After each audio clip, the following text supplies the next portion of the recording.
One thing that we thought would be really useful is it's not necessarily part of community-based social marketing, but social marketing often focus on creating a brand. Okay, so I don't know much about computer graphics, and we are in desperate need to create some kind of brand just to start us off, so that is what I came up with. And we've tested out the Grow Wild idea. It doesn't necessarily have to be a long-term brand, but we've created hats. They look half decent. And I'm kind of proud that I can at least manipulate the computer that much. And brands help us because it can help us represent what we stand for. It's easily recognizable. In the literature, especially, oh no, if you have an umbrella campaign, it helps people to identify all these little projects under one big umbrella. So they're not just bombarded with all these little brands that might not mean something to them.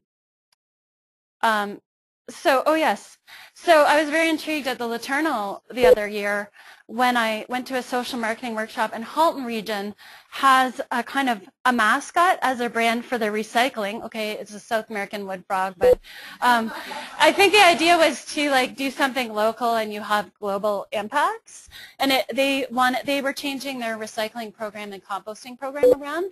And what I really like about this little mascot is he's used in a number of different ways. So if you're trying to explain something in a piece of literature, that mascot is branding and helping you explain what you want to do. So I really like that idea. We've also developed some basic pledge prototypes.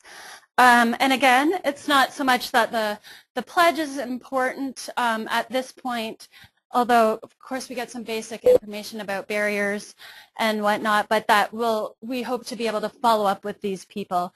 And these are just an example of a pledge that we did a year ago at a species at risk camp for Ontario Stewardship Rangers. And oh yes, if you registered, you should have got one of our little prototype pledges, and I'd like you to take a look at it, tell us what you think, and there is a incentive for signing one. You will get a Coastal Trail cookie mix, trail mix cookie mix. But again, it's just a prototype. It's made on a home computer, so we hope to move on from there. Yeah. So we have other ideas, creating social norms through demonstration sites, creating maps, like if we can gather people's postal codes, there's ways to map people's actions. And somebody just told me about this website, greenmap.org. I haven't had much time to look at it, but there's ways that you can map habitat or actions across the world even. And through our Coastal Trail program that Dan is going to be talking about later, we've talked a lot about mapping cultural stories and stories of people's experience, and that might be something we can do through our social marketing program as well. So people who want to talk about their experience could have a voice. Okay, so other tools, social marketing tools, are prompts, and I've included kind of a prompt on the back of this wallet-sized reminder. There are other ways to doing prompts, like the brochures Colleen was talking about. You could have little wallet cards that tell you, go is green, you can plant this. Some could be color-coded with a yellow for caution and red is stop. We also talked about on trails having, I like Jody's little cell phone and camera-friendly signs, but also QR codes are a big thing, those little black and white squares that people just scan with their smartphone and they bring up a website. And email prompts could work as well. And then, this is big, hairy, audacious goal, the BHAG, but plant labels in nurseries could be really helpful to prompts or signs on the walls. So here are a list of some benefits and outcomes for everyone who we hope to get engaged in our outreach program. As I have 10 minutes, I'm going to go on to example of our project. pilot project in 6 minutes, sorry.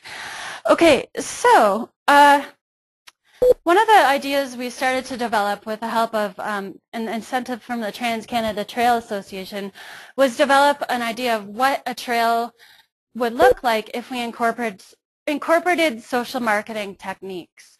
And so my vision at first was to develop a trail loop somewhere where we could combine general outreach and signage with social marketing. And here are some ideas that I envisioned. We thought a trail could be a place where we could really use it as a hub for conservation action, where we can engage people in citizen science. So then that would be the steward aspect. There's actually a sign at the Toronto Zoo where it talks about, there's an actual sign, and it's in trying to attract people to get involved in various citizen science monitoring ideas. A trail can be a place to help rare and unique species. So trail signage could link ideas of what people are doing along the trail, the demonstration sites, to how they actually benefit the species that are living in the area.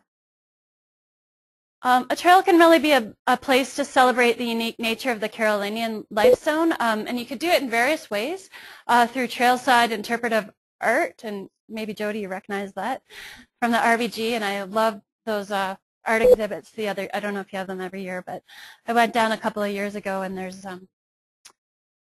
wonderful art exhibits made with native plants and plant material.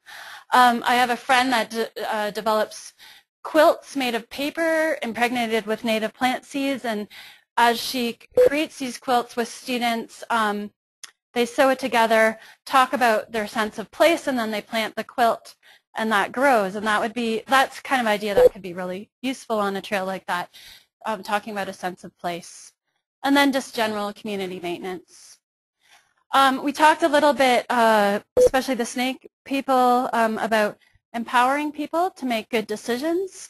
And if we had demonstrations sites along a trail, we could help people realize how they can make change in their own backyard, whether it's a larger rural property or even on their balcony, like Emma's balcony veggie garden, I guess. And that, when I lived in an apartment, that was a goose that landed on one of our little plant gardens. So not always a wanted visitor, but I thought it was kind of cute. So if you build it, they will come, I guess. And it can be a hub for conservation action. Oh, I guess I took out a couple slides so that I can end it on time. But one thing I wanted to say is we are asking for people's interest, like if they're interested in creating a biodiversity awareness trail, we're trying to develop a formula from which we can help you out. The other thing is what I've found through the workshops I've done with Dan, who's our coastal stewardship trail coordinator, is that what some people are interested in is they're wondering, how do I play a bigger role in this trail when I'm just a small little group? What I wonder is what if we took this trail idea and created it into a more of a nodal idea along a trail, or a nodal idea within Carolinian Canada, where you had something like this, which seems like a big project, and kind of took one demonstration site and then had that overarching branding and pledge ability on it. So we could have a bunch of little nodes throughout Carolinian Canada. So these are just some ideas that I'm percolating in my mind, and you're welcome, I guess, to come and talk or ask us questions.